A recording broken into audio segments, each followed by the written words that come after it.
Welcome to everyone to An Evening With, from the home of Renny Lord, set on the alluvial plains of North Yorkshire.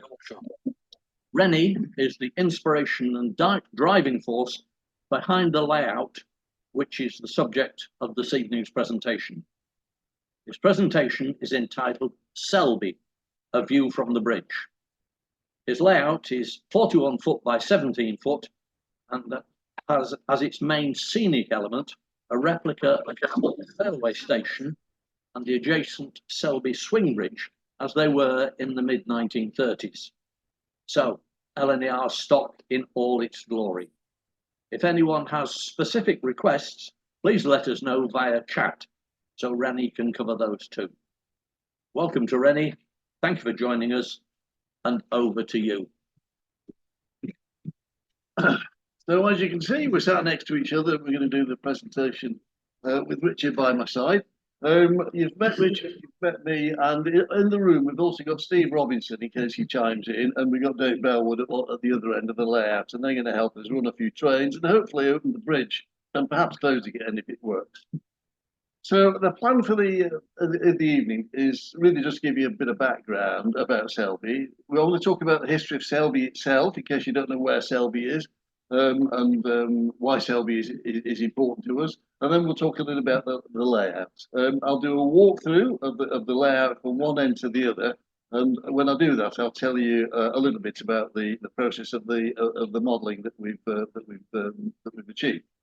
It is an unfinished layout, so don't be too critical because we've got our first show, I think, in September. And so we hope to have it a little further on by then. But it's substantially complete and it generally is working most of the time. I'm just touching wood while I'm saying all this. Once you've had a look at the layout, I'm going to show you a series of slides, like a PowerPoint presentation, so that you can compare the layout and the buildings on it with the various buildings that we've modelled, the actual buildings in Selby, the station, the bridge, and so on. And you can see how closely, or perhaps distantly, you feel that the two are related.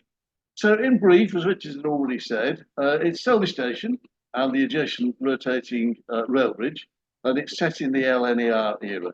Just to correct Richard a little bit, it's in the 20s and the 30s because we like kind of rail cars, we like kind of old stock, but we also like A4s and streamlined traffic as well. So we're a little bit flexible on that.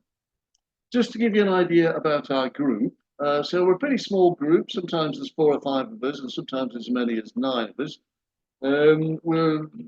Most of us have been in the Pontefract Club at some point, and others are Gay Joe members. Others are quite independent. And then, with a stroke of great luck, people in the area got to know what was going on, and 3 Network Rail employees joined us, and they're signalmen and trackmen. So suddenly we had a huge influx of expertise to guide us as to the way things really did run in Selby. They've also got wonderful access to documentation, historical notes, and specialist kind of information. So we've been really lucky. And in fact, I'll give him a plug. Steve Galton is one of those guys, and he wrote that book recently. This is him, Steve Galton at the bottom. And I think there's a few of those left for him to sell. But that's been a fantastic coup for us to kind of really get lots of expertise on board. We meet pretty well weekly, and we have been doing so for about 2 years, 2.5 years. And so it's been pretty hard going to get as far as we've got because given, as Richard said, it's 41 foot long, it's 17 feet wide, it's a big oval. There's 29 boards, and then of course there's all the associated paraphernalia of going on tour, going on an exhibition, all the kind of racking systems that you need and that sort of stuff. So we've had to work quite hard to get where we're at. Now, we've all run exhibitions at some point, and as I'm sure you'll agree, the most popular exhibits tend to be the ones that are a little bit interesting, a little bit different, and most importantly, have things running. And so we think we've managed to achieve that, but that'll be for you to judge perhaps at a later stage. We really started off with Tony Kell, who some of you will remember, and myself, wondering if we could ever achieve something as ambitious as the bridge. I just want to pay tribute to Tony Cow, who kind of got us going, got the plans organised, and soldered the bridge together. And sadly, he died some months ago, as you probably know. But I think this is a tribute to him. So, having made the decision we were going to go ahead, we then needed to get all the information we needed. And of course, we thought, well, it's a good place to start at the National Railway Museum. We said, can you give us some information about the bridge at Selby? And they went down to the basement and said, oh, sorry, we don't know anything at all about the Selby Bridge, which seemed a little bit odd. And then they said, but it's an active bridge. It's still being repaired from time to time. Go to Network Rail. And I'm glad to say that Network Rail were absolutely fantastic. They gave us original blueprints, maps, photographs, all sorts of things. And so we had a huge amount of information to go off. And a little bit later on, I'll show you some of the wonderful original documentation, the original drawings that were put together and coloured in. More than a century ago. So it really has been great to get all that information. We also had a wonderful day out on the bridge itself. So once more, Network Rail said, "Come along, you can come up." So we climbed up onto the bridge, and we had several hours there as trains went underneath us. The bridge rotated, the bridge closed, the bridge clonked and squeaked, and it was a really great experience. It certainly inspired all of us. As you might guess, we took loads and loads and loads and loads of pictures and got ourselves extremely enthusiastic by the end of it. Right, so basically the layout is 29 boards. We went to White Rose Woodwork in Bedale, and they put together the curves, and we put together the rest of it. The track is predominantly Pico in the fiddle yard and so on. And then the kind of tricky point work, which we designed using Templot. Greenwoods helped us with those, and so they've made a great job because it's quite complex track work, including some points on curves with very long point blades, which has been a bit of a tricky one, so keeping the locos on the track because the long point blades tended to go out of line. All the buildings on the layout have been hand built and painted, but I must say the bridge was the biggest challenge. We had loads and loads of fun trying to get it to work. We started off with a simple gearbox and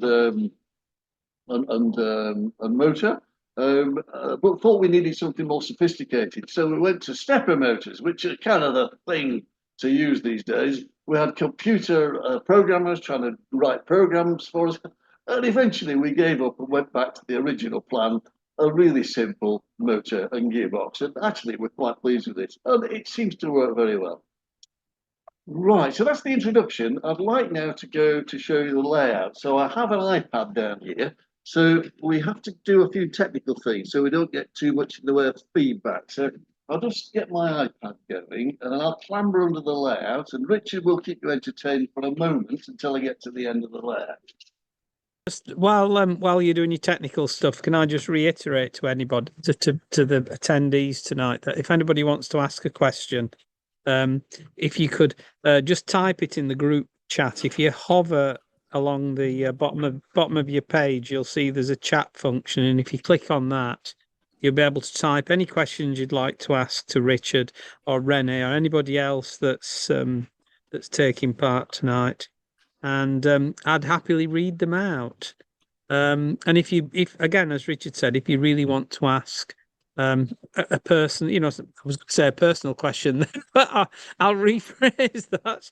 If you'd like to speak to somebody, personally, then just again, if you type it in the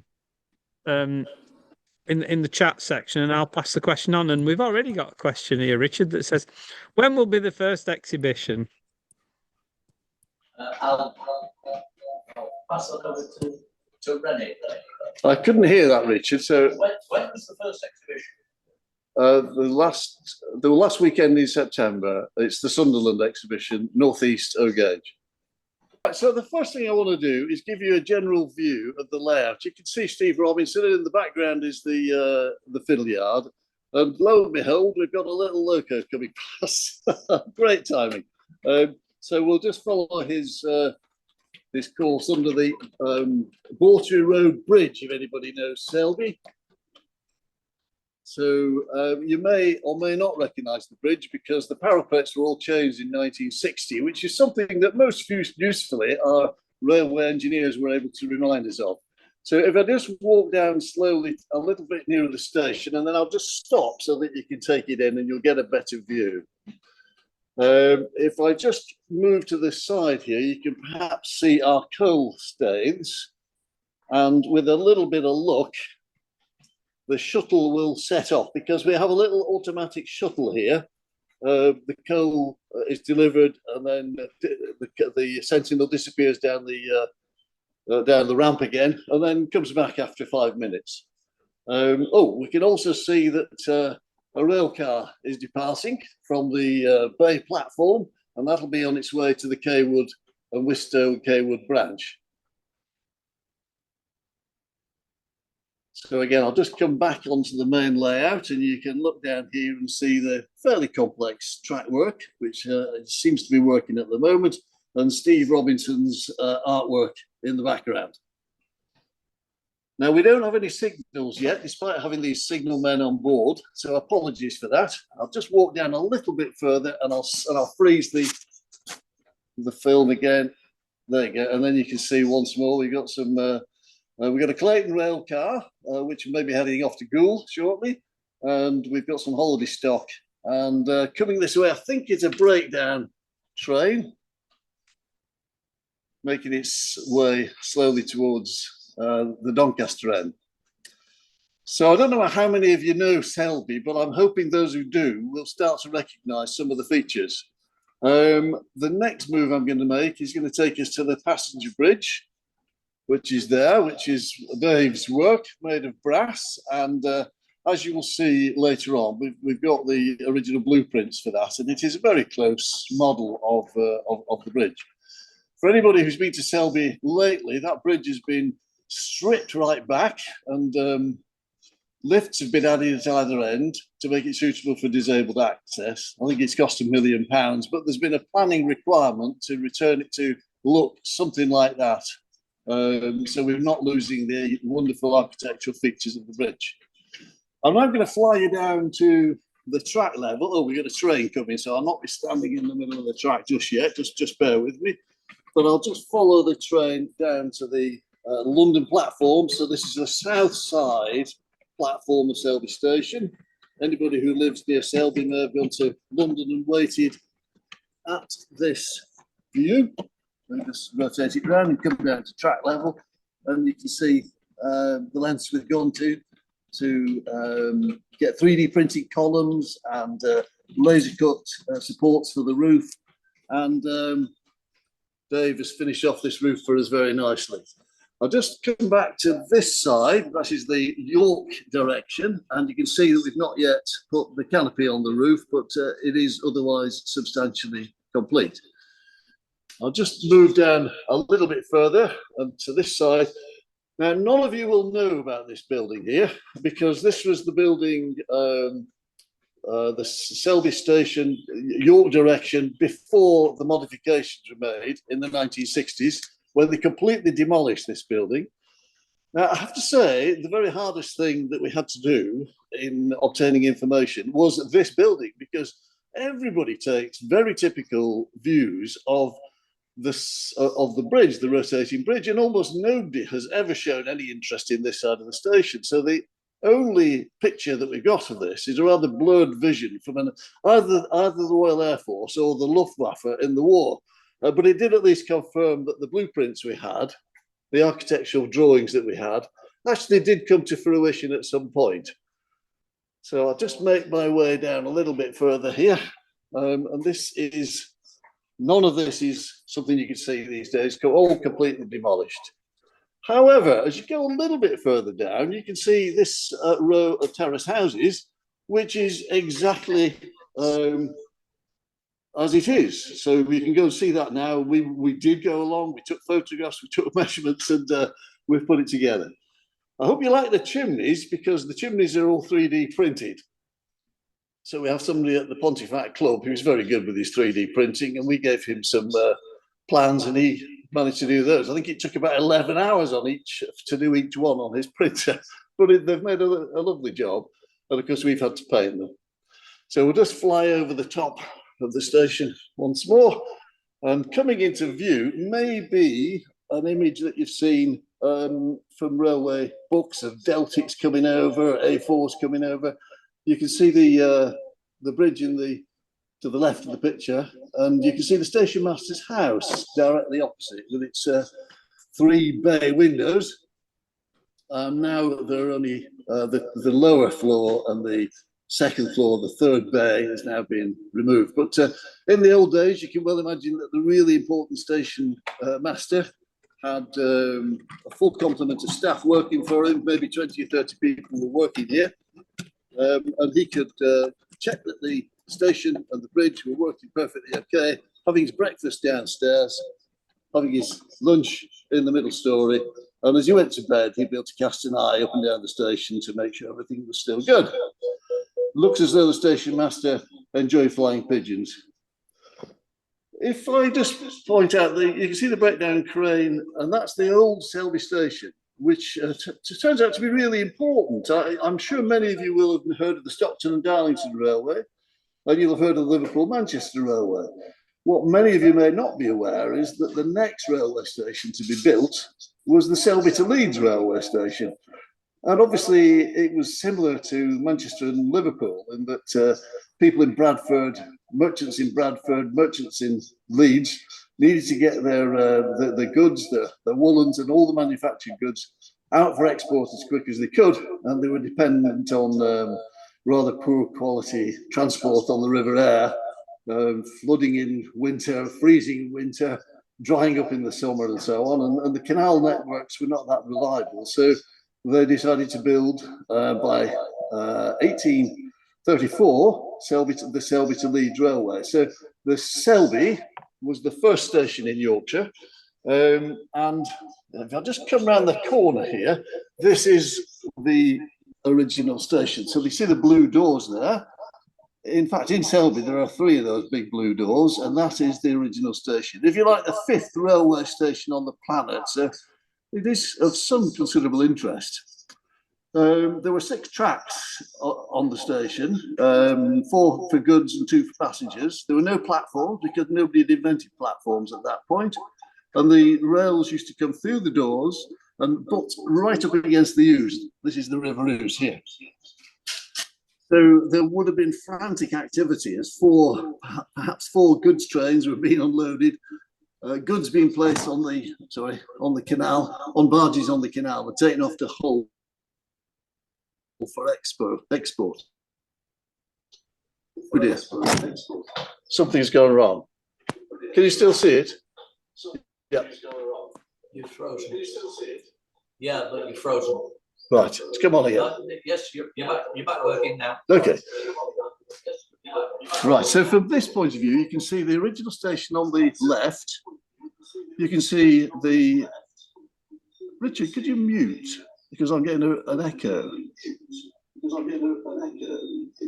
Yeah, you're the only one. Okay. Yeah.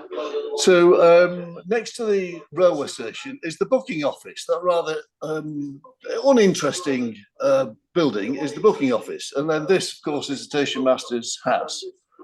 The booking office is particularly uninteresting, I always think, but then nobody knew how to build a booking office at that time. And because this is not even a Victorian railway, this is a Georgian railway. So Queen Victoria came to the throne in 1837, and this was completed in 1834. So it's a pretty ancient railway. And I might tell you the first platforms were ever used on railways were introduced here at this station, which you can still see here in Selby. I'm just going to come backwards now, and you can see the bridge. And shortly we'll be getting to the point where I'm hoping the bridge will open. So you can see the barges and the old steam lorries, and then I just come around and I think we can see Dave making the necessary modifications to see if we can get the bridge to work. Actually, Dave, just before you move the bridge, can we just take the top off the control cabin, because people will want to see Richard Mills. Oh, his arms are not long I'm enough. not tall enough. Okay, I'll stretch out. This is Richard's fantastic miniature modelling, which gives us a good idea of what used to happen inside the control cabin. I'll just put the lid back on, and then if Dave can make it happen, we'll make it happen. Now, I'll just point out that the larger building on the left there is the accumulator tower. And that had two large steam engines furiously working 24 hours a day, pumping water up the tower into a huge piston. And when the piston was opened to open the bridge, the pressure of water, 60 tons or so, would lift the bridge by about 6 inches and rotate it, as you're seeing. The engineers tell me that the bridge has caused no end of trouble over the years, stopping, starting, getting jammed, freezing in the winter, overheating in the summer and expanding. And so they have a sprinkler system on the bridge. They still do have a sprinkler system to cool it down in the summer. And then if I just come over, you can just see a rather strange object. It looks like a gasometer tower. It is a gasometer tower. We wondered for, sorry, the bridge just creaked, which is entirely as intended. For ages and ages and ages, we studied some aerial photographs and thought, what is that big tank thing there? And our engineers discovered, in fact, that what it was is gas to heat heaters placed in strategic places all around the bridge to prevent freezing in the winter. So there was naked flames heating the bridge in all the necessary places to stop it freezing, which is quite fascinating. So fascinating, we thought we've got to have that. I just also point out something else. If I just show you the tracks, you can see on the right side there seem to be check rails, and on the left side there are no check rails. In fact, these are not check rails. This is gauntleting, which some of you may have heard of, but essentially it enables four tracks to condense down to the same width as two tracks by just overlapping the tracks, if you see what I mean. Now that made signalling more simple, or so I gather, and it also meant that the trains could move on through Selby much faster, not having to wait for points to change and not having to worry about points freezing and so on.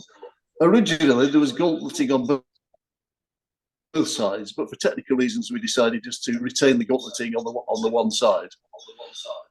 It's quite technically demanding to build a track, but nevertheless, it looks quite effective, but it does make the point. I've just come out and round the corner a little bit more, and as I mentioned in my introduction, we're quite keen on continuity, action at both ends of the layout. So here's another shuttle. So we've got two separate shuttle systems.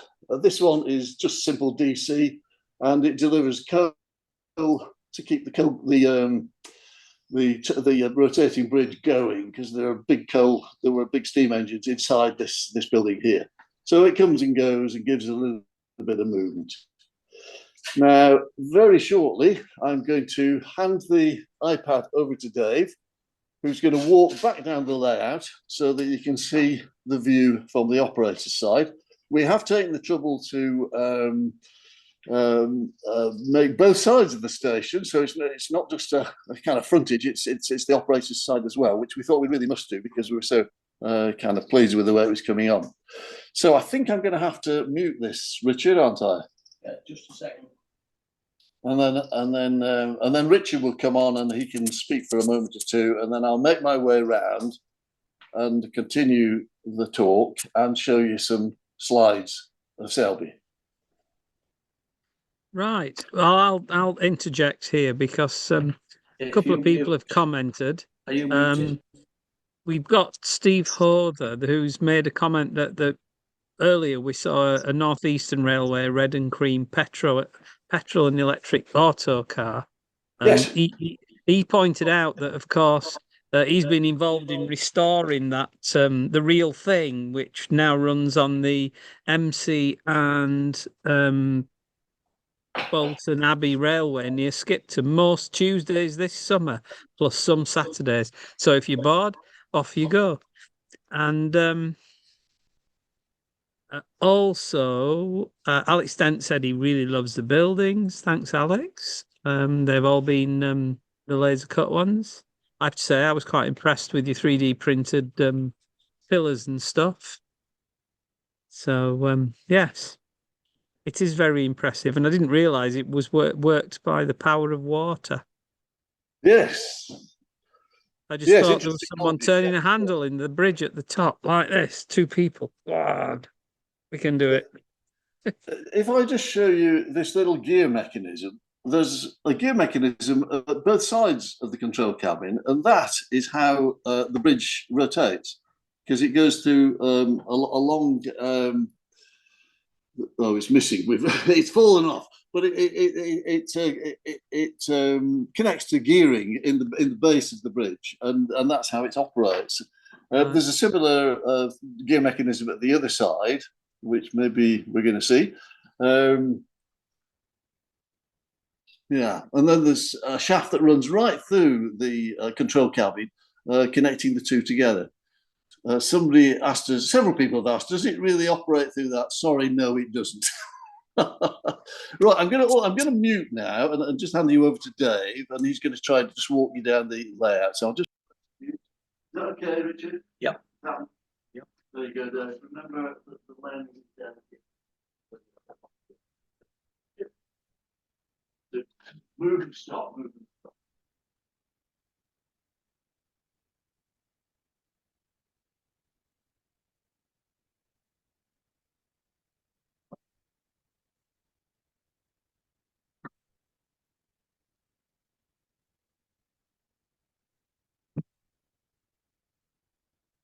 A few more things to say, Richard, and then Yeah. Well, Dave, come in. Is it Dave going down the?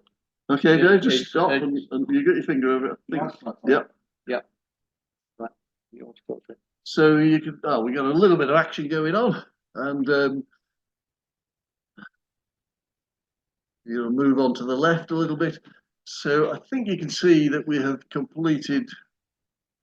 If you just pan it round to the back of the station, Dave, this side to the left. We take the trouble to complete all the brickwork and all the windows and so on exactly as it was. Bear in mind all the chimneys, and there are lots and lots of them, were 3D printed. In fact, on our day out, when we went up the bridge, we noticed just how many Northeastern Railway fireplaces are still there. We so love these fireplaces that actually we got our friend to 3D print the fireplaces. And I think Dave has put little fire glows in all of the fireplaces. So we don't have smoke coming out the chimneys, but we do have red light in every one of the rooms. So well done, Dave, for that. Okay, I think we've probably seen enough of the layout. Then I guess you've got an idea what we've been doing and how much time and effort we've put in. So I just get Richard to switch me on again, and I'll just carry on talking a little bit about Selby and its history and the history of the railways. Right, so if I just turn this away from Richard and onto me. Thank you. Shall we get rid of this box or? Yep, there you are. Right, just a little bit about Selby, especially for people who've never been maybe to Yorkshire, maybe have never lived or even been to the UK. So Selby, some would describe as a pretty lackluster sort of town. It's on the River Ouse. If you go north on the River Ouse, you come to York, and if you go downstream, you come to Goole and Hull. By rail, it's about, or it used to be about 12 miles to York and about 18 miles to Doncaster, following the East Coast Main Line. But many of you will know that there was a big diversion to go around the Selby coalfield, and so we kind of lost the East Coast Main Line, and there were great fears about there being subsidence and there may be a terrible crash. Selby itself is, I think, quite an interesting little town, despite my initial misgivings. It's got a medieval street layout. There's a lot of names like Finkel Street, which are Old Norse, meaning elbow street for some peculiar reason. And it has other fame. So I'm sure many of you will know of 1066 and certain events down in Hastings. Well, one really important thing happened in Selby around about then, and that is there was a similar invasion of the UK to challenge the King of England. Harold Hardrada came over from Denmark and planned to take over the kingdom. Bringing with him a very large Viking army. They came on boats through up the Humber, through Hull, Goole, and Selby, and just beyond Selby, in a place called Rickle, which is also, or used to be on the East Coast Main Line. They disembarked, leaving many of the Viking longboats, and headed off for Stamford, where they had this very substantial battle. Now, unfortunately, the English won the battle, the Anglo-Saxons won, but they did realise that William, later was going to also invade on the south coast. And so they had just 2 weeks to get to Hastings. And I'm sure you'll realise that an army marching all that way to Hastings was ill prepared and ill fed and probably had very large blisters. And so in some way, that may have contributed to what we all know subsequently happened. Other events, Henry I, who was William Conqueror's son, was reputedly born in Selby, and St. Benedict came over from an abbey in France and saw 3 swans floating on the river and decided he would, or that was going to be a sign from God to build an abbey. So we had a very large and very important abbey complex here for. Well, the abbey is nearly 1,000 years old. I think it's 960 years old. So it was built before York Minster, so substantial importance. Also in Selby, we had a Battle of Selby in the Civil War. Then more recently, you'll have heard of Selby and the coal field. In the 1960s and 70s, this huge coal field was developed and vast quantities of coal were taken out of the ground and burned locally in Eggborough, Drax Power Station and Ferrybridge Power Station. And I'm sure all you railway enthusiasts will know about the merry-go-round trains travelling, every 30 minutes from the pit head and burning the coal. And about the Selby rail crash. But more importantly, and perhaps more interestingly, is the rail history of Selby. As I've already alluded to, there was the Stockton Darlington, there was the Manchester to Liverpool, and then Selby to Leeds. And very few people, even in Selby, seem to be aware of this fact, despite the fact that the whole station is still present at the moment. And I will show you a little picture of that and the plaque that's been put on the wall. So, yeah, as I said, trains were unloaded at the quayside.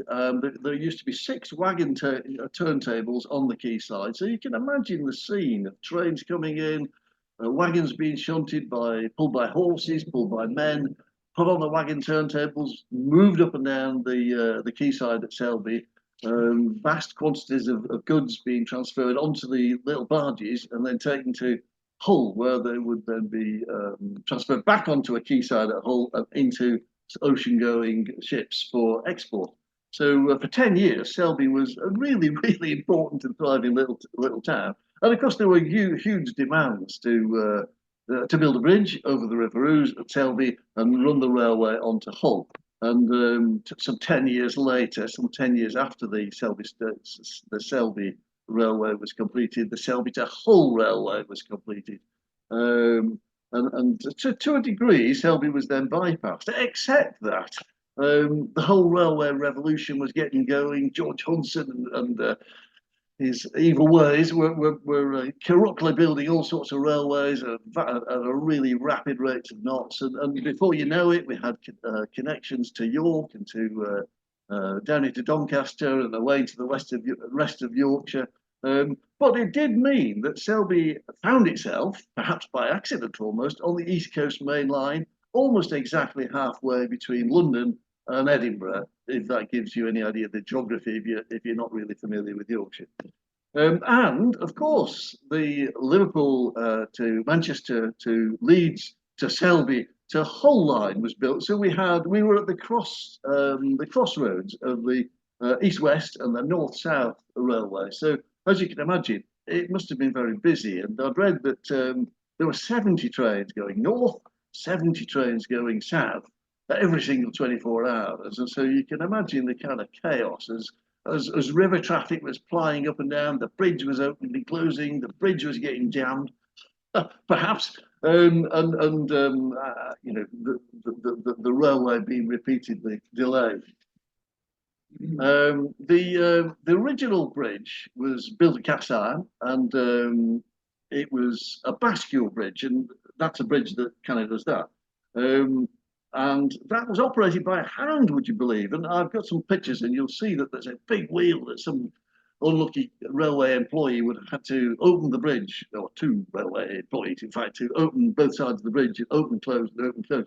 So by the 1860s, 70s, locos were getting bigger, trains were getting longer, and there was a lot of frustration that there was a real limit on this bridge. So our bridge was built, the one that you can now see, and that was finished in about 1890 or thereabouts, and it is still operating. So Victorian Railway is still operating, run by electrical power now rather than steam, obviously, but it still has to rise before it rotates. As well as the goods I mentioned coming to Selby, there were passengers who got off at the station, and they joined the steam packet, also on the quayside, and went off to Hull to do whatever they were doing. Now, there were other railways which for me and us, makes the railway at Selby even more interesting, because lines were built to Goole. The Lancashire and Yorkshire Railway were building a huge dock complex just to the south of Selby and Goole. And then there was the Wolds Railway through Market Wheaton, and also went to Hull.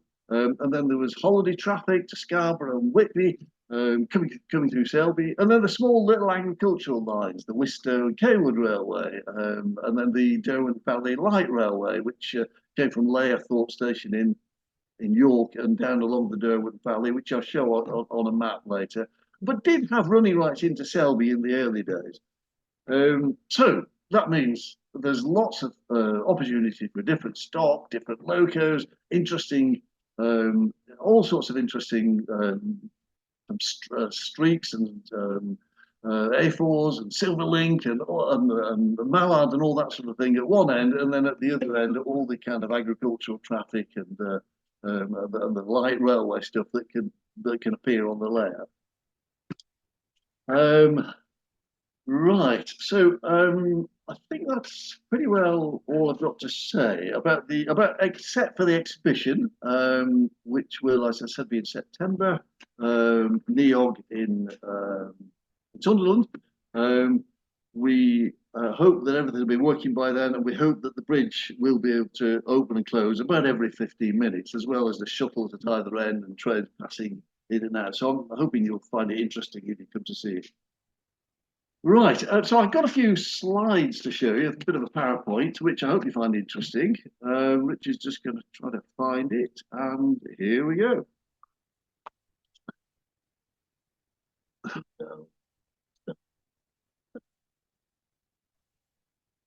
Slideshow, isn't it? That's it, from the beginning, that's it. And I'll just tip down, and do I just press this? Yep. Right, so this is the title page. Well, you've just seen that, so I'm not going to reiterate that, but that's the operators side of the bridge. And I'll just go straight on to the next slide. I did mention the Abbey. If anybody's interested in church architecture, is there a mouse I can use as a pointer? Ah, excellent. Anybody's interested in church architecture and Romanesque architecture in particular, this is supposed to be one of the finest examples of Norman archways in all of Britain. It gets progressively Gothic as it gets further up. But this is a truly massive building, as you will see from pictures a little bit further on.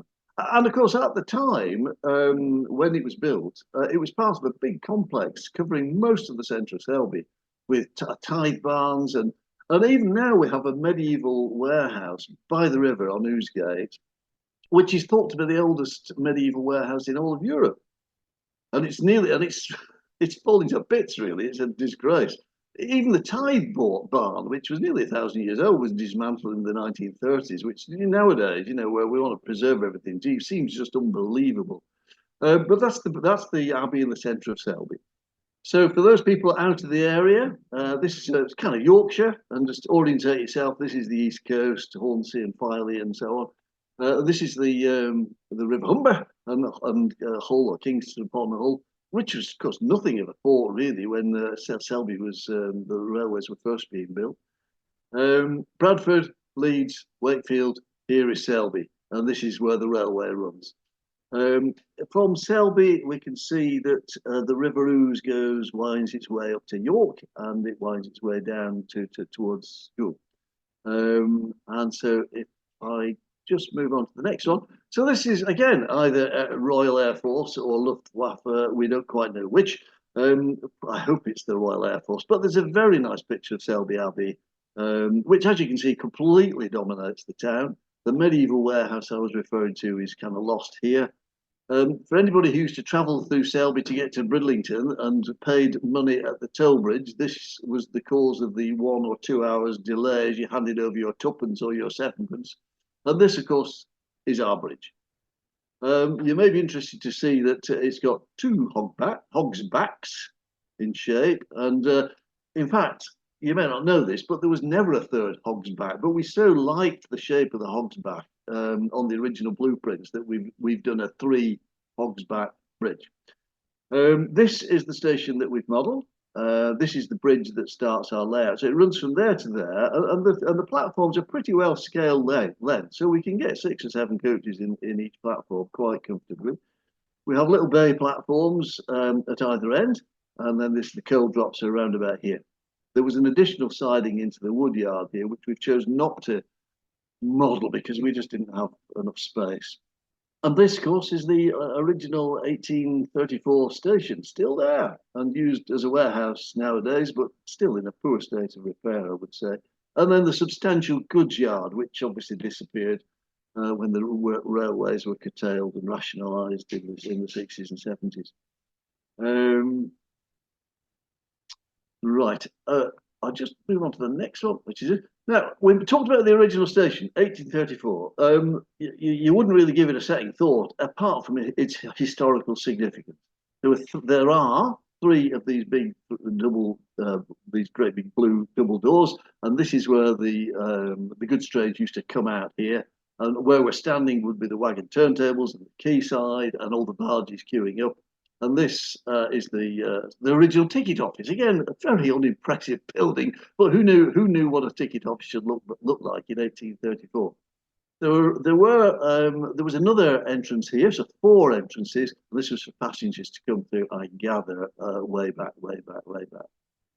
This little sign here is this. And if you want to take a moment, you can maybe just read it or scan through it, but essentially it tells you the same story I've been telling you. And I'll move on to the next slide. So this is the side of the station master's house. You'll remember this is the one that had the gable end sticking out here.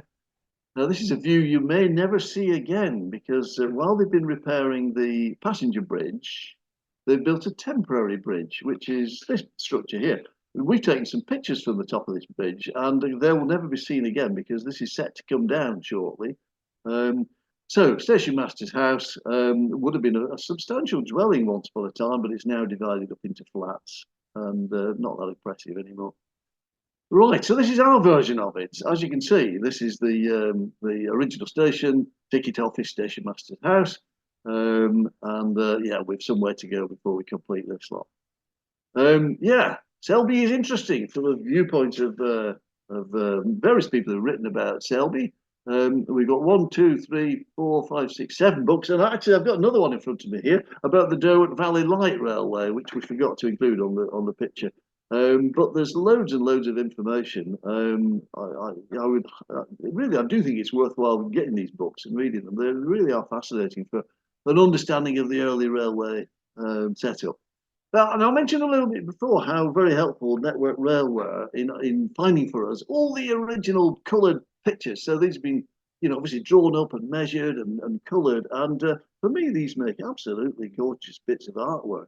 All the details of the canopy, for instance. We've lifted all this information. We've measured it, checked it, and we've provided York model makers with all the details and all the drawings to enable them to make fretworks for these. The columns here, we've got better examples, better pictures, but we've made them as perfect as we can interestingly, if you want to do some 3D printing yourselves, we had all these columns made. I think we had 56. Am I right? 56? We put them in a box. We opened the box 3 weeks later and they'd all turned into bananas. They'd all bent, which was a little bit alarming. So we discussed it with York Model Making, and we tried again. This time, all the columns were fitted with brass tubing and printed and 3D printed around them, and they've been just great, especially the tubing, because it's enabled Dave put little pegs top and bottom and keep them in place quite securely. So we'll just go on to the next one, and again, a lovely set of prints here. You know, the edge of the canopy here, which we've tried to reproduce as best we can. Things like the column here where we can. If incidentally, all the columns on the canopy are hollow, and they take away the rainwater. And next to every one of the columns is a little grate to clean these columns out if necessary. And Dave's faithfully reproduced those. Another gem. This, of course, if you may well recognise as the footbridge, and this is the full footbridge with all its dimensions in. Not only did we have A4 versions of this, but Steve Galton, through his contacts, was able to give us quite large, much larger copies of these, so that we could check all the measurements as exactly as we could. And then we had to simplify things to send off the kind of CAD drawings, if you like, to your model makers. But here we have, there are 3 trusses glued together, and these are the CAD drawings that we put together. So there are kind of 3 laser cuts, and we glue them together and paint them, and obviously they go to form the canopy roof. This is us lot.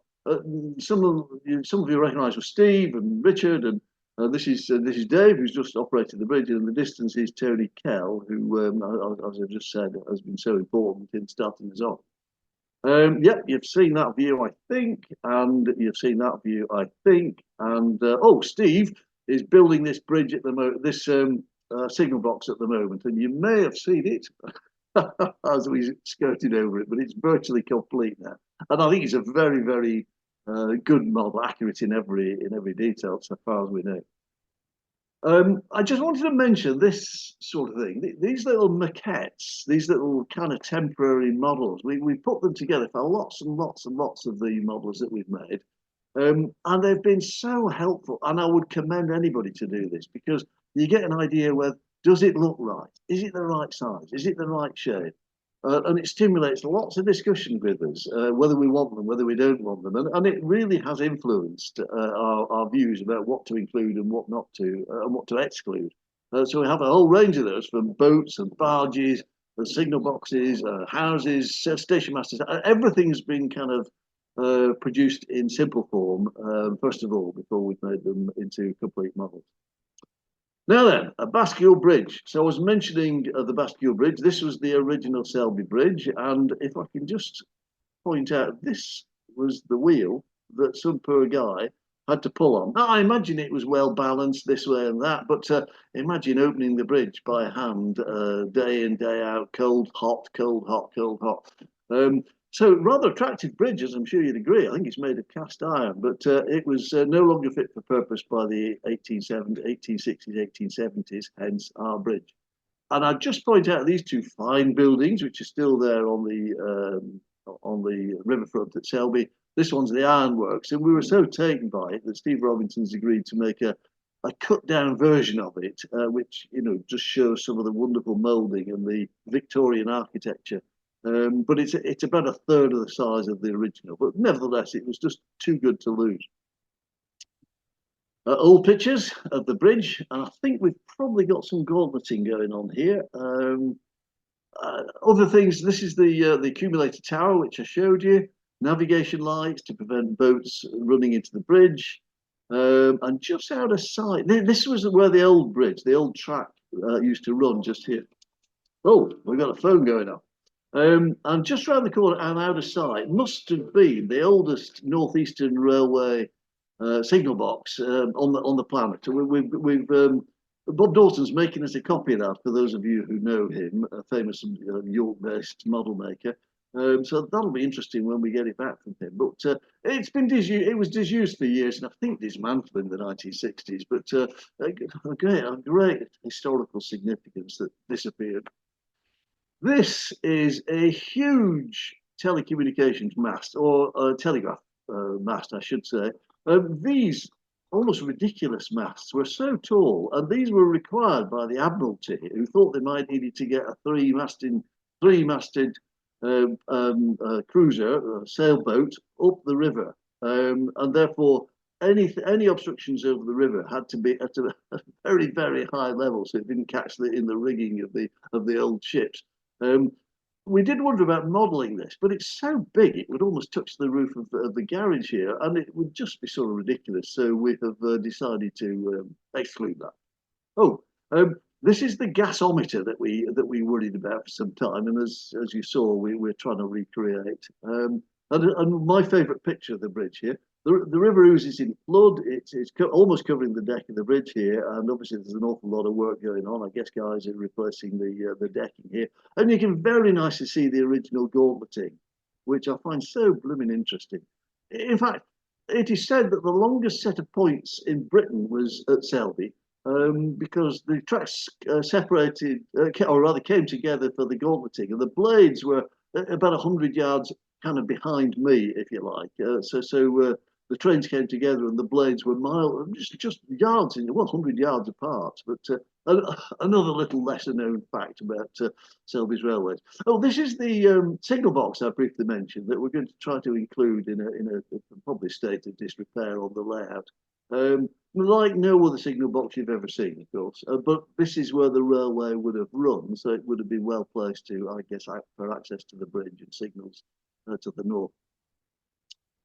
Right, we'll move on. This is the view that you get these days, and of course it's taken from that new temporary bridge I was talking about. So you'll not see this view again, but it's again a nice view of the accumulator tower, the control cabin, the station master's house, and so on, and a very familiar view. Now, isn't that another lovely view as well? This is the gigantic mast I was telling you about. This is Steve Robinson's signal box. This is the station master's house. And again, we can see the gauntleting and how interesting it is. And these, of course, are not points. This is where 4 tracks condense into into a double bridge, if you like, in this most interesting way. And you can see trains in the distance waiting at the platforms. There is if you go to Selby now, you can buy a car here or sell a car. You can buy. We buy any car.com as a little yard here, but at this time and on our model is, I think, the Junction Arms or the Selby Junction Arms or something of that sort, which we've tried to reproduce as near as we can. Okay, we'll just move on to another view, a recent view. Again, this is the problem if you want to take a picture of the view in Selby. It's completely overgrown at the moment, but that's the best picture we can get recently. And that's, again, comparing with our model. This is the inside of the control cabin and the mechanism for controlling the bridge. And there's a picture of me hoping that the bridge will open on this occasion. I think it did. And a bit of a close-up, which you've seen before, and the barge, which you've seen before, and the bridge, which you've seen before, and something of the water traffic. One of our members is quite keen on building barges, luckily for us, and this is our representation of one of the wagon turntables, which does not work before you ask. Right, I'll just move on. Oh, nice picture of a bottle of primer there. And this is the side of the station that we had most difficulty in verifying. Here is of some interest for people in Selby. You can choose to drive under the railway bridge running parallel with Ousegate. The river is just here. You can choose to travel on the left, or you can choose to travel on the right. Both come together again at the far end. It's a most odd thing. Most people choose this one when it's wet because a puddle forms in this much lower route, and this one does not get a puddle in it, so people go through there when it's wet on this side. Interestingly, well, for me, very interestingly, we think, because we've seen an old map, that there was a railway line that seemed to run along here, so we think that probably the railway line for small wagons, obviously only small wagons, hence in the early days, 1830s, 1840s, would be able to run up here and by the present toll bridge, or what we call the toll bridge, and over to where is now the rice mills in Selby. So that would have been, again, of considerable interest. Moving on, that's a view which you're familiar with the old station in the background, the station master's house, a water crane in place on this occasion, and our three-way point. Moving on, these are the maquettes I was talking about and the importance of kind of helping you decide if that's what you want. You have seen the 4 cottages that we've built replacing this maquette in the walkthrough, and this is the new passenger bridge with lifts either end, and they have been required to use the original bridge, just give it a repaint, and that's what you'll see now. And obviously, all the structures will be taken down, and this green thing here is the temporary bridge. Right. Oh, those are the cottages. 4 cottages, railway cottages. And this is a very typical view that we see in all sorts of magazines of Selby. Oh, I'll briefly mention Mega Points, which is our control system. I think this is a fantastic control system. I've made this box myself. Essentially, you press a button, the 2 routes flash green, green, green, green, and then once the pointer's moved, and only once the pointer's moved, the flashing stops and it settles on one side. So it does mean that you can then check your route all around the layout, make sure you set all the points before you set off. And even better, what I really, really like about this system is we've got 2 of them. So the twins. And so if you're operating at the front of the layout or the back of the layout, you can see what your colleague is doing and seeing if he's messing up the route that you had hoped to use. It's obviously much better that you know exactly what's going on without having to communicate. The blue buttons are signals, and as I've already apologised, we've not got signals in place yet. Mega points. Yeah, well, there's a little bit of fiddling, but the other wonderful thing about the system is these little control boards can connect to the internet. So you press a button on the control board, say a servo board underneath your layout. Then you switch your laptop on, you identify which board that you're interested in, and then you can adjust your servers. You can adjust the point blades just using your laptop. Needs to go, another degree or 2 degrees, or there've been repeated derailments because the points are not working properly. So without crawling under the layout and with your laptop on the layout so that you're looking at the point, you can use your laptop to control exactly the throw of the points to the left, to the right, and its rate of travel. So I cannot tell you how much time that has saved, well, time and I might say frustration in adjusting all the points. And now and again, we need to adjust them, and I just get the laptop out, press a button on the relevant panel, wherever it is, and then then you can interact with the panel on your laptop. And I just think that's a fantastic innovation. Right, where are we going? Well, this is our future. Our signal guys tell me they can make this. Well, I'm not too sure they will, but upper quadrant, lower quadrant, both operating at the same time to indicate the same route. Isn't that a fabulous thing if we can make it? And then the other thing we'll be wanting to do is get rolling stock appropriate for the little agricultural railways, get streamliner traffic and Pullman coaches and a variety of other things that we're kind of short of at the moment, but we hope to bit by bit fill in all the gaps. I think we're nearing the end. Are we all right for time, Richard? Yeah. So to ask questions, do we know if we had any in or? Yes, well, I can update you on that one. Yeah. We've had a couple of comments. Yeah. We've first of all, we've had a comment from Stephen Wolstenholme who says that he's the administrator in a Facebook group, and there's a link to the Facebook group on if you go into the comments, and they've got lots of pictures of bridges, lifting bridges, swing bridges, transporter bridges, etc. And the Facebook group does have lots of photographs apparently of Selby amongst others. So that's probably something worth going and have a look at afterwards. Steve Other comments that the the gauntlet track was probably he believed it was laid because of the demands of the mechanical signalling as such that the point ends need to be on the same end of the bridge as the signal box. That's correct. That is correct. That's the south end. Yeah, you're right. And Duncan, sorry, your surname's not up here, Duncan. Asks if there's a list of exhibitions that you are planning to attend. Well, he's more confident than we are. Yeah. In fact, we've got what's the next one? We're going to Gildex. When's Gildex? Oh, Gildex next year. That's 2025, and then we're going to York. I gather there's something of an LNER theme going on in York the following year, 2026, at the racecourse. So we've been promised a fairly prominent spot for the Selby layout at York. So that's 3. We're presently negotiating whether we go to Keighley or not on the 1st of March. That's next year. So that's a probable, but not a confirmed yet. So that's 3 booked so far. If anybody's got any questions that chaps can answer, just talking feel about free. Facebook, Steve Galton runs Selby Railways Past and Present for Facebook. Thank you.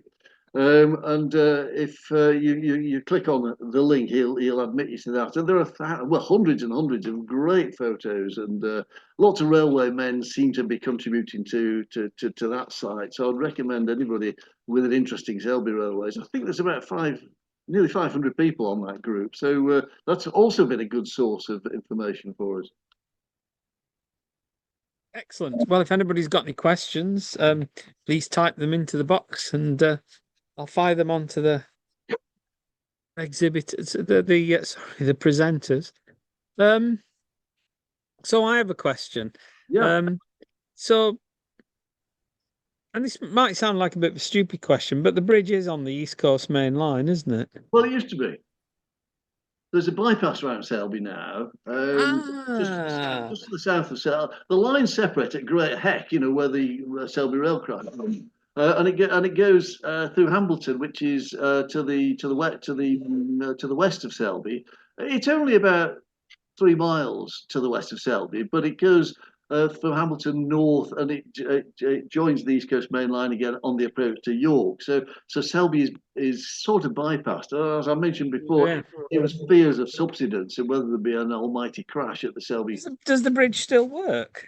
Oh, the bridge. Well, we had a day out on the bridge. It works. Right. Okay. Dr. Dave asked that question. Yeah. Oh, yes. It's now the line between Leeds and Hull. Right. So Hull trains run 5 or 7 trains per day to London, which all stop at Selby. So it's a great service we still have. I'm sure when I was younger, and we used to go to Doncaster train spotting, and we worked out pretty quickly that the ticket people didn't check your tickets on the trains between Doncaster and York, so you could have almost infinite journeys between Doncaster and York on the train. And I'm sure the trains then hauled by Deltics used to go over the swing bridge. You must be a similar age to me. I used to tell my mother I was going train spotting at Blackburn Station, and not infrequently we used to end up in Birmingham, London, Edinburgh, Glasgow. Come home and say we had a great day train spotting at Blackburn. Thanks very much. Paid for the platform ticket only. Sorry. Yes. You said, how does the bridge swing? Oh, yes. Did I see somebody say, is there power to the bridge? Do we get power to the bridge? It's just wired like everything else. Of course, the bridge doesn't rotate round and round and round. So it only rotates 90 degrees. So obviously there's a level of flexibility on the cables underneath. So that's not really an issue. No, and somebody also asked, Steve Mulstenholme again, asks, what's your policy on sharing 3D files? Are you getting requests for 3D files and etches? Everything we've sent to York Model Maker, we said use them. Don't worry, anybody can have them. In fact, that's how we managed to obtain another one of our guys, Tim. It turns out, was also approaching York Model Makers for help for his double O layout of York Station, of Selby Station, which was going to be a bit bigger than that. Anyway, the York model makers said, "Hey, there's this guy in Selby wants to do the same. Wouldn't it be sensible to share your files?" And so he joined our group actually and made a lot of the decking of the bridge. And Tim, hi, if you're watching this somewhere, I think he's in China at the moment. Yes. He's based in Hong Kong. He's based in Hong Kong, yeah. He's an airline pilot. Yes, so he got a new job in Hong Kong. He Well, takes Steve- great interest in our WhatsApp group, so he knows what's going on. Steve Holder points out that the Selby diversion was opened in 1982, which would be consistent with what I thought as well, because I was doing all my, sort of sneaky trips between York and Doncaster during the 70s, the late 70s. So that's about right. Okay, gotcha. Yeah. So I didn't imagine going across the bridge on a train hauled by a Deltic at all. No, we got lots of pictures of Deltics and going over the bridge. So yes, you're quite right. In fact, the main line now north of Selby is what they call the Rickle bypass. So they almost immediately tarmacked over, and we had a faster road to York. Well, I remember that it was a feature that once the trains went over the bridge, if you're going south, once the trains went over the bridge and through the station, they kind of accelerated at that point because the line's very straight and flat, isn't it, onto Doncaster. So you did get the experience of going very fast. Yeah. Well, we in Steve Galton, who obviously worked on the bridge, or was an engineer for the bridge, advised us that there was a lot of pressure to increase the speed of trains, and they increased the speeds up to 60 miles an hour over that bridge, but it was shaking all the nuts and bolts out of position, so they had to go back to, I think it's 25 miles an hour now. It's after all a fairly elderly bridge, isn't it? Yeah. Interesting. So somebody else. If you look at the bridge now compared to our bridge, there's 18 inches. There's 18 inches of extra ironwork on the legs of the control cabin, which were all introduced to enable electrification of the East Coast Main Line over the Selby Bridge. Of course, they did all the work, and then they changed their mind about the electrification of Selby. So it's just an interesting feature. Of course, our bridge features it as it was when built, rather than as it presently is with the extended metalwork. Right, that's quite interesting. And somebody comments, Dr. Dave again, that the canopy at Selby reminds him of the one at Hexham. I suppose they were of the same origin, weren't they? Northeastern Railway. Yeah, Hexham. I know Hexham because that's where I got married. But yes, it does. And the bridge was I seem to remember the bridge was the standard, metal construction made out of bits that everybody had at the time. That was the same as at Garforth, the same as in the Railway Museum. Yeah, Northeastern Stand Bridge. The only thing about Hexham is that the station signal box is elevated and sits over the top of the line. Yeah, that's interesting. Very interesting. Anybody else got any questions? Type them in the box, or maybe we've got to that stage where you could actually unmute yourself and ask the questions directly. As long as there's no barking dog. I'm having a bit of a pigeons issue in our garden, but someone, Dave Howlett, says he's interested about the plan to electrify the line over the bridge, and he was wondering how he thought they would deal with the catenary. Yes, I've wondered the same, and I can't answer it. But then it wouldn't be of great interest to us anyway, would it? Because we're still stuck in the 1920s and 30s. Maybe Steve Hother would be able to answer such technical questions. But I imagine the pantograph would come down, it would freewheel through the bridge, and then they'd have enough momentum to get over it. Yeah, that's it. Yeah, exactly right. Yeah. So I don't know. I'm not an engineer. Could I come in here? Steve Hother here. Oh, Steve, hi. Swing bridges are quite common in Holland on the overhead electric system. The pantograph stays up. And there's one in this country, Norwich Trouse, I think, open to correction by anyone in East Anglia. But the catenary, if you sort of look at it on top, the catenary goes side by side. There's a dead section over the bridge itself, and as the bridge swings, the catenary goes with it. And I believe in emergency, they can energize the catenary over the bridge, but the pantograph stays up. It doesn't come down. Okay. And I'm pretty sure Norwich is the same. Does that, so it's like just a guide wire then, or something like that over the bridge, is it? Yeah, constant height, but obviously not continuous where the break in the rails is. It's sort of a sideways overlap on the catenary. So it's got a continuous run for the pantograph. Doesn't it cause problems when the pan touches the contact wire on the other side of the bridge? Wouldn't you get quite a big sort of bang? It'll be the same as a neutral section. When you change, sorry, I'm getting a bit technical. That's okay. On the overhead rail, you have neutral sections where you change from one phase to another, and you have trackside magnets, which cuts the power off just before the neutral section, right, and puts it back again when you've gone over the neutral section. So I'm guessing that Norwich or Selby, if it was ever done, would have been the same. right. The Selby Bridge was actually raised in the 1960s. The North East were very forward thinking for electrification. And I remember reading that when the bridge was rebuilt in 1960 or thereabouts, that's when they raised it. And that was the same time they raised all the bridges on the Darlington to Saltburn line, which still isn't electrified. So they were very far ahead of the rest of BR in their advanced planning. Excellent. I'll unmute myself now so we don't get any echoes. So I meant mute myself, didn't I?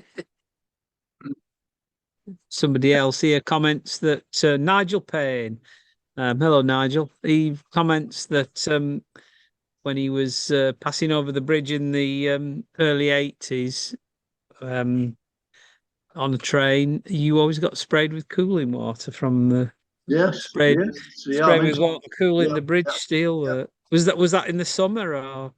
I'm sure it would be.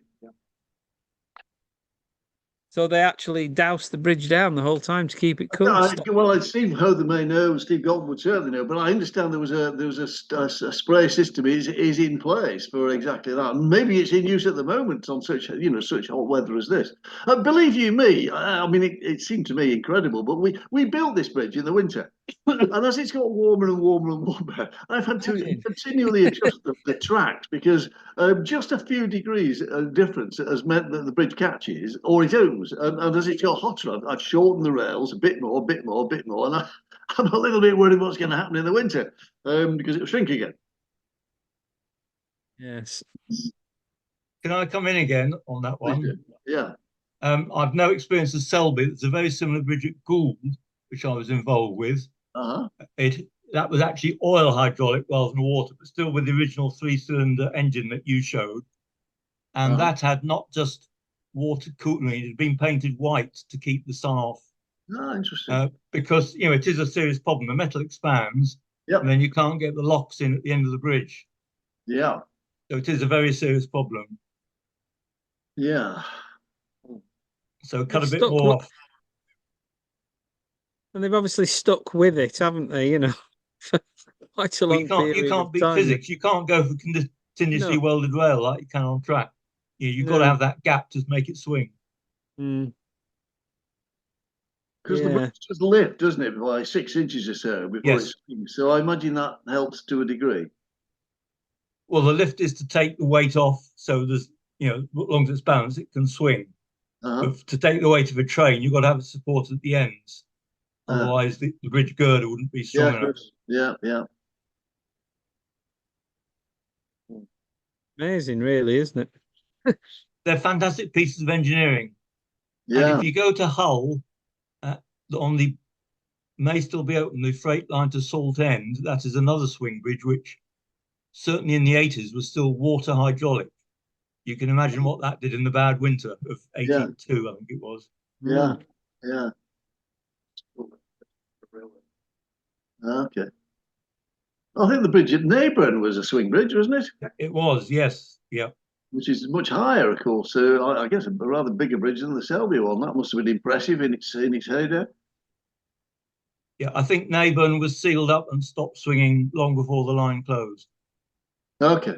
Yeah, being quite high, I suppose.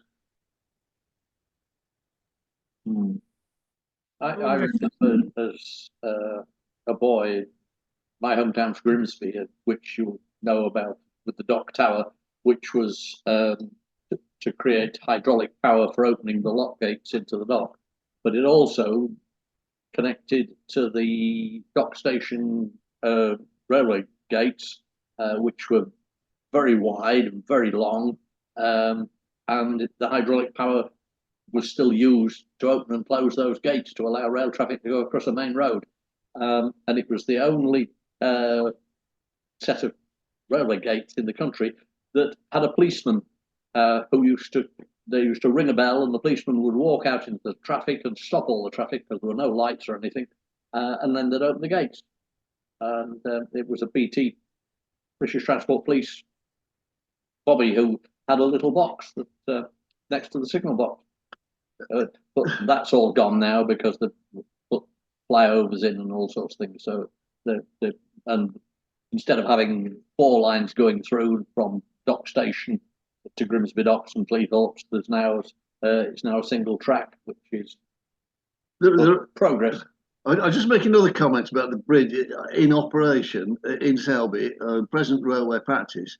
And this is where we've had to completely refuse to go along with Steve Dalton's expertise, because he said you would never ever have trains stopping at the station when the bridge was being opened because of the potential disaster of trains ending up in the River Ouse. There's always apparently 2 signal blocks away protecting trains from going near the bridge when it's opening. But we need to have something interesting going on. So you may see 3 or 4 trains queuing to get over the bridge at Selby on our layout with the bridge opening. So we've decided to step aside from the rules and regulations just for modelling interest.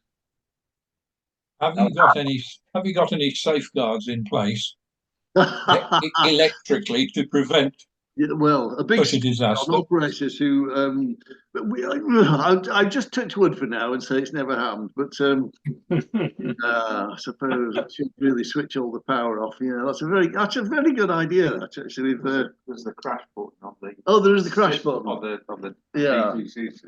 Well, I guess on previous layouts for the Pontefract Club, I've seen various locos in the turntable pit, so I ought to learn from experience. Wonderful. Well, if there are no more questions, to sort of draw it to a close. Well, you've been going for an hour and 20 minutes. You've done very well, lads. So, well, we can vote for England. Yeah. Well, there's just some slides to go through for the end of the evening, which I can, a lot of them. Our next session is 26th of July, which is an evening with, and it's Ian Allen, who's going to talk about from CAD to casting, taking you all the way through the process, which I'm sure will be interesting. He's done 2 or 3 evenings with us on Templot, and now he's moving into 3D casting. So that will be that will be good. We've got a full calendar to the end of the year, which is on the Guild website. So we've got Ian Allen in July. We've got Philip Downs on about radio control in August. September is John Neeshaw on train control systems. 26th of October is Dan Everson, painting and weathering figures and buildings. And then the final one of this year on November is Stephen Fay, who will talk about well-known dioramas that he's completed for customers. So there's you'll see those advertised every month on the Guild website. You can, of course, if you are not a member, you can join. We're more than welcome to welcome new members. You get a quarterly magazine, Guild news, online shows, activities, plus the forum and website, and it costs you £30 a year from the UK or £35 a year if you're overseas. And there are details on the Guild website about how to join. If you log on to the Guild website about us, there's information about the aims of the Guild. We've got about 5,500 members, including 500 outside the UK. And there seems to be Gay Joe Guild members in all sorts of strange places. We've even got some in Saudi Arabia and an odd one or two in China. Whether that's expats or what, we don't really know, but we certainly have an international appeal. You can join online, again, on the Giddle website. If you click on events, you'll get what members offer and join online. And if you follow the links through that, you'll get an application form, which you can join and complete. We do offer a full 1 month free trial, so you can sign up for that. And at the end of the month, you can then convert it to a full year's membership, and you pay either £30 or £35, and that gives you an actual 12 months. So you've had 1 month free after the end of the trial. So that's quite useful. And we also represented on social media, and again on the Guild website, you can see there's up at the top right hand corner, there's Messenger, Facebook, and YouTube. And the YouTube channel is quite interesting in so much as we've got some 500 odd videos available on YouTube, all relating to specifically the Gaujo Guild, library items, tonight's meeting when it's finished, that will go on the website as well. So it's worth following and worth doing. And then 2 major events. Stafford, 7th and 8th of September is Guildex, the 2-day show. And for the first time, we have got a new show, a winter show, which is the first weekend of December. And that's been held at Robin Park Leisure Centre at Wigan. Watch out for further news about both of those. We're looking forward to going to Wigan. It's quite a nice venue. There is some parking on site and other parking associated with it. So that's something to look forward to. If you live close to the northwest, there's a show in the northwest for you. And Guildex, of course, is down at Stafford. But we get folks there from all over the world come to Stafford because it's a 2-day show. That sort of finishes all of that. And it's back to me to say thank you very much. Hope you've enjoyed the evening. It's very much enjoyable. And take care. And hopefully we'll see you at one of the shows, or we'll see you at the next An Evening With event. Good night to you all.